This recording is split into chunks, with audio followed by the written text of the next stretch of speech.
La condition ultime sous laquelle la mobilisation électorale des masses devient efficiente en démocratie. C'est un texte de notre père Alexis Diette. Et il nous dit, quand on est en démocratie, là, comment on peut faire pour mobiliser les gens pendant les périodes électorales pour rendre notre démocratie encore plus viable, encore plus efficiente. Le populisme, en ses diverses déclinaisons, a cessé de faire illusion en Afrique et dans le monde. Il dit avant là, les gens, les populistes, les anarchistes comme Laurent Gbagbo, là, ils pouvaient blaguer les gens avec les idées de populisme. Si tu acceptes, je vais construire 20 universités avec 1 milliard. Moi, je peux faire ce que personne n'a fait avant moi. Il dit aujourd'hui, là, ces comportements d'illusion, ou bien d'illusionnistes, ou bien de prestidigitateurs, là, ça ne marche plus en Afrique, ça ne marche plus dans le monde. Ça veut dire, c'est un modèle dépassé, ça n'impressionne plus personne.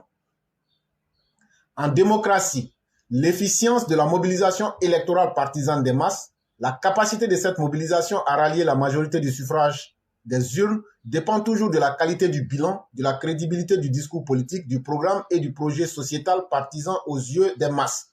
Il dit aujourd'hui, là, ce qui peut convaincre les gens, là, c'est que le travail, quand tu étais là, ce que tu as fait, c'est ce qu'il a appelé le bilan, la crédibilité du discours. Ce que tu dis là, est-ce que tu fais? Et ce que tu fais là, est-ce que on est fier de le dire? C'est ce qu'on appelle la crédibilité, c'est-à-dire le capital confiance qu'on peut mettre en ce que tu dis, en ce que tu fais. Ça va de pair. Il dit donc, tu ne peux pas venir dire des choses que toi-même tu pouvais faire hier et que tu n'as pas fait. Et donc là, Laurent Gbagbo, cette recette-là ne prend plus. Et tu ne peux pas vouloir ne pas dire dans ton discours ton bilan calamiteux. Et parce que toi-même là, tu sais que tu n'es pas crédible. Et donc là, ton discours politique est défaillant.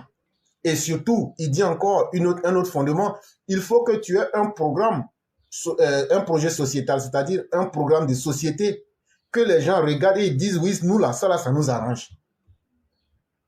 Il dit donc, pour pouvoir mobiliser les masses là, il faut que tu tiennes compte de ces critères-là. 1. Ton populisme là, ça ne marche pas. C'est fini, ça ne prend plus. C'est ce qu'on dit là, ta farine, il n'y a pas de levure, ça ne va pas gonfler. On met ça à côté. Deuxième chose, il faut que tu aies un bilan pour dire, quand j'étais là, regardez ce que j'ai fait. Ou bien même là, comme je n'ai jamais dirigé là, mais regardez, avant même de pouvoir diriger, regardez ce dont je suis capable de. Troisième chose, il faut que tu aies de la crédibilité dans ton discours. Ça veut dire, quand tu parles là, quand Alassane parle, il fait. Quand Alassane fait, nous on dit. Et ça est là. Les haineux, les tribalistes, ils sont là, ils voient. Route, on ne mange pas, mais toi, tu prends ça pour aller chercher banane au champ. Tu prends ça pour aller fêter au village. Et ton programme de société là, qui ne connaît pas le nom des programmes de société d'Alassane depuis il est dans l'opposition jusqu'à il a pris le pouvoir. Chaque campagne, chaque 5 ans, il a un nouveau programme de société pour les Ivoiriens. Et quand tu prends là, toi-même tu lis là, tu lis là, tu te retrouves dans le programme de campagne du président parce que tu sais qu'il est là pour nous tous. C'est de ça qu'il est question. Il dit voilà les 5 piliers sur lesquels tu peux mobiliser les gens. Sinon, tu ne peux pas dire, ah, la route là, la route est tranchante, hein, ouvrez les portes, les gens, moi, hey, ça là, ça passe plus. Et donc là, on vient de démystifier le faux Dieu envers des terres des PPACI et du FPI. L'efficience des programmes, l'efficience des propagandes, des campagnes de désinformation et de manipulation psychologique des masses est toujours limitée et relative dans un espace ouvert et pluraliste d'information. Il dit aujourd'hui, là, la propagande, là, les stratégies qui consistent à impressionner avec des discours creux, les campagnes qui tendent à donner des mauvaises informations, à manipuler les masses, là. Il dit aujourd'hui, ça, c'est des choses qui sont limitées dans le temps et dans l'espace. Parce que on a accès aujourd'hui à une pluralité de sources d'informations. Donc, ça fait qu'aujourd'hui, là, tu ne peux plus mentir comme en 90, et puis on va trouver... Peut-être qu'il faut attendre 10 ans pour démontrer. Tu mens aujourd'hui là, il y aura des gens comme les Alexis Diette, il y aura des gens comme les éclaireurs pro-vérité, il y aura des gens comme les Alexandre Aoussou, il y aura des gens comme les Yann Koulou, il y aura des gens comme le roi du printemps, il y aura des gens comme les Souniata le conquérant, il y aura des gens comme les Binet Sidibé, il y aura des gens comme les maires Aki, il y aura des gens comme les maires Blancs pour venir te démonter ton mensonge en temps réel. Et donc ça encore là, ça passe plus. Cette possibilité donnée à l'électeur et aux populations de s'informer instantanément à diverses sources est l'une des vertus irremplaçables de l'ère de la révolution numérique et de l'information et de la révolution Internet. Il dit donc là, Internet là, c'est une bénédiction. Aujourd'hui, là, il y a plusieurs sources d'information. Il y en a tellement que toi-même là, souvent tu ne sais même pas où aller. Il dit, on doit voir ça comme une bénédiction. Orange, faut pas devenir la malédiction en augmentant les prix. Fais des prix raisonnables, des prix humainement acceptables pour qu'on puisse combattre le mal. Si vous êtes vraiment une entreprise citoyenne, rediminuez les prix là encore. C'est de cela qu'il est question. Il dit donc là, quand les gens ont compris ça aujourd'hui là, l'Internet aujourd'hui est devenu une source de bénédiction qui est aujourd'hui quelque chose qui permet d'ouvrir les yeux, les esprits, mais aussi les bouches de ceux qui n'avaient pas hier la parole.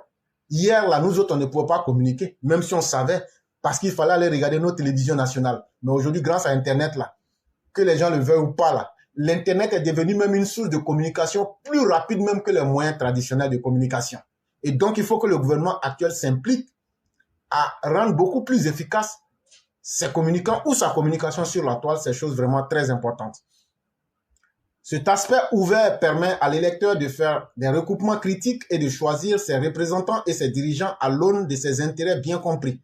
Il dit donc, avec tous ces aspects que l'Internet nous donne en termes d'ouverture d'esprit, en termes de pensée critique, c'est-à-dire je m'assois, je me fais mon idée, ça me permet de savoir, même déjà dans ma chambre, qui est qui vaut quoi, qui ne vaut pas quoi, et qu'est-ce que moi je dois faire. Je n'ai plus besoin de me laisser distraire par qui que ce soit. Les villages et les villes ivoiriennes et africaines sont intégrés dans un nouvel univers globalisé. Les acteurs et les partis politiques ivoiriens et africains en retard de l'histoire qui croient avoir affaire à des populations incultes dans un univers clos en cette Afrique du 21e siècle devraient se raviser. Et donc, il nous dit comme ça que les acteurs politiques ivoiriens, c'est-à-dire Laurent Gbagbo, avec certains leaders africains qui pensent qu'eux, ils ont affaire à une population de, comment je vais appeler ça, d'indigènes non évolués, je dirais de la période du Néandertal ou du Précambrien, qui pensent que les populations sont des idiots, des gens pas intelligents. Le père Alexis Diet fait comprendre à ces populistes-là que l'Internet vous a démystifié. Laurent Gbagbo, Internet t'a démystifié. Aujourd'hui, là, les gens ne vivent pas dans un univers clos, reclus sur eux-mêmes, pour dire qu'on ne sait pas ce qui se passe de l'autre côté. On est au 21e siècle. Tout se voit, tout s'entend parce qu'on vit dans un monde globalisé. Parce qu'aujourd'hui, là, quand quelque chose se passe à Paris, comme le disent, on prend avion à Paris, plus te frappe à Paris, c'est 6 heures du temps. Quand tu arrives à Abidjan, là, ton jacket là est mouillé. Et donc là, on ne peut plus blaguer quelqu'un ici. Et donc, les populations ont compris ça. Donc, quand vous faites vos cinémas, là, les gens vous regardent, ils ont pitié de vous.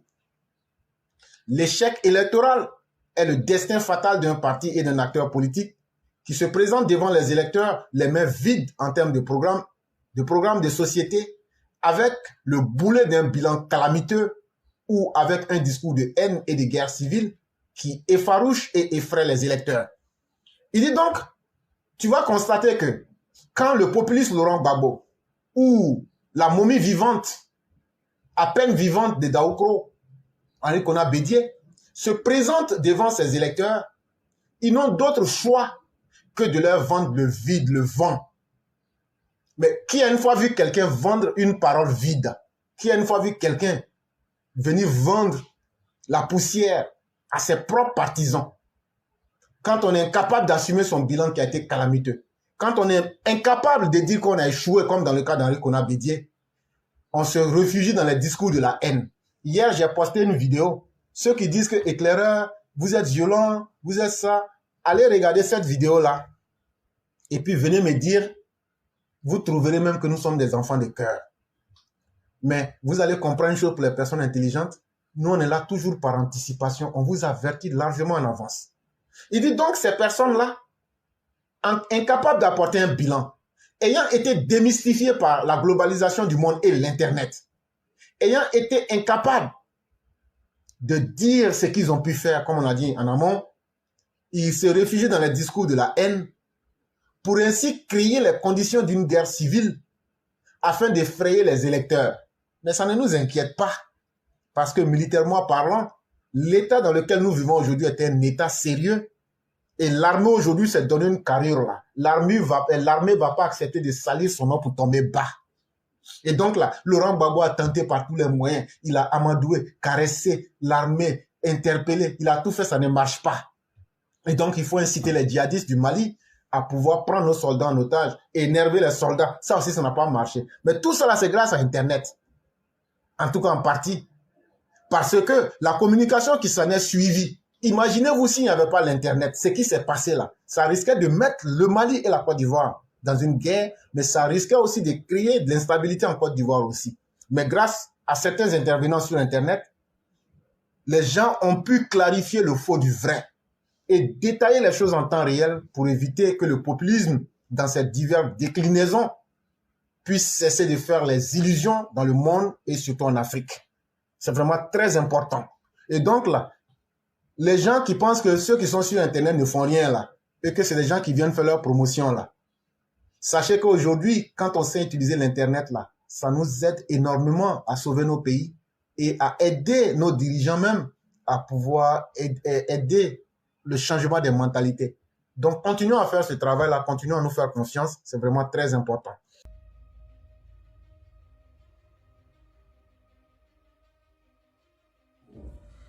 Mesdames et messieurs, bonjour. Le récent débat sur la chaîne de télévision NCI nous a fait comprendre une chose fondamentale, c'est que le PPACI du parti de Laurent Gbagbo s'inscrit dans le même registre que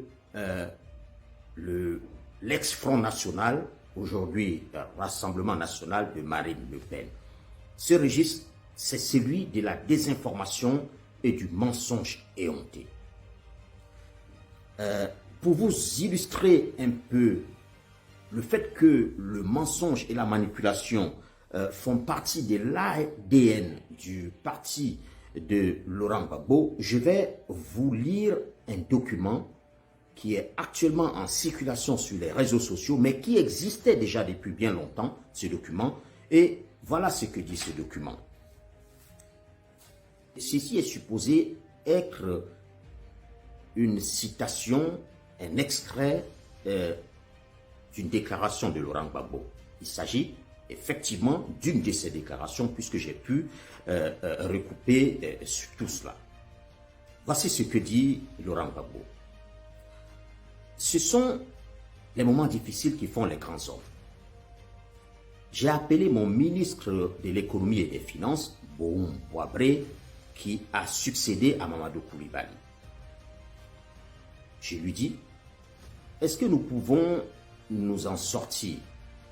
Il dit, président, nous pouvons nous en sortir. Et il a fait ce qu'il a appelé le budget sécurisé. C'est-à-dire que nous allons faire un budget dans lequel nous allons compter sur nos propres forces. Pendant tout le temps qu'a duré la crise, nous avons compté sur nos propres forces. Les fonctionnaires ont toujours été payés parce que la Côte d'Ivoire n'est pas n'importe quel pays et ceux qui étaient au pouvoir n'étaient pas n'importe qui en Côte d'Ivoire. Citation de Laurent Gbagbo. Sauf que cette citation est un pur mensonge. J'ai mené une petite investigation qui n'a vraiment pas du tout été compliquée. Il s'agissait d'une sorte de fact-checking, c'est-à-dire je suis allé vérifier les faits. J'ai sorti un document, c'est le compte-rendu du Conseil des ministres, d'un Conseil des ministres en mai 2007. C'est donc Laurent Gbagbo qui est au pouvoir à ce moment-là. Et voici ce qu'on peut lire dans ce compte-rendu du Conseil des ministres, au cours duquel donc a été adopté le projet de budget au titre de l'année 2007. Les ressources du projet de budget 2007 reposeront sur les recettes intérieures pour un montant de 1553 milliards, soit 79% des ressources totales. Les concours extérieurs, en baisse de 21 milliards de francs CFA, sont attendus à hauteur de de 408,4 milliards. Je reprends cette partie. Les concours extérieurs, c'est-à-dire l'apport de l'extérieur sur le budget de la Côte d'Ivoire au titre de l'année 2007, c'était 408,4 milliards. C'est environ le tiers d'un budget qui était chiffré à peu près 2000 milliards de francs CFA. Comme vous pouvez le voir, la citation, la déclaration de Laurent Gbagbo qui est partagée, mais vraiment qui fait le buzz dans les milieux des partisans de Laurent Gbagbo, est donc un pur mensonge. La Côte d'Ivoire, durant les 10 années du règne de Laurent Gbagbo, n'a jamais, je dis bien jamais, au grand jamais, fonctionné sur budget uniquement fondé sur des ressources propres du pays. La Côte d'Ivoire a toujours bénéficié de l'apport du concours de l'extérieur durant les 10 années de règne de Laurent Gbagbo. Donc c'était un mensonge. Mais je voudrais vraiment mettre en garde les animateurs, les journalistes, mes confrères journalistes.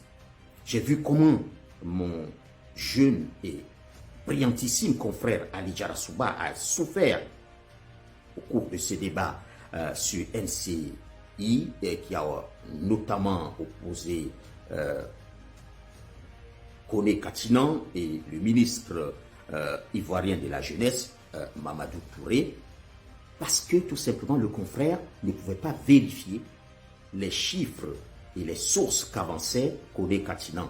J'ai moi-même fait des recoupements et plus de la moitié des informations que donnait Koné Katinan du PPACI étaient non fondées, c'était vraiment du mensonge. Le ministre de la Jeunesse, Mamadou Touré, lui non plus, il semblait totalement désarmé face à ce flot de mensonges parce qu'il ne s'était apparemment pas préparé à se retrouver en face d'un contradicteur qui avancerait des mensonges de façon aussi éhontée. Et je voudrais donc mettre en garde l'ensemble de mes confrères et l'opinion ivoirienne, voire africaine, sur le fait que le PPACI s'inscrit dans le registre du Front National. En France, qu'est-ce qu'on a fait pour contourner un peu cela?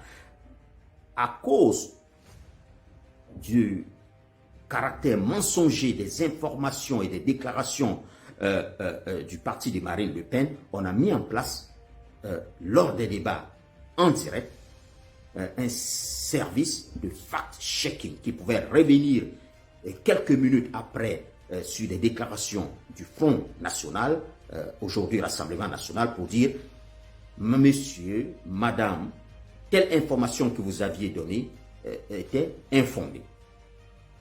Et donc, ce qui a poussé cette formation à mentir moins, à vouloir moins faire passer ces fake news dans des émissions à très grande écoute. Donc, le PPACI est un parti qui fonde sa stratégie de communication et d'embrigadement mental sur du mensonge. Et il va falloir que les gens soient extrêmement, je dis bien extrêmement vigilants. Pour ce qui me concerne, très modestement, je ferai l'effort de toujours revenir en vérifiant des informations qui sont avancées par ces partis. Voilà ce que je voulais partager avec vous aujourd'hui et je vous reviens très vite. Merci et à très bientôt.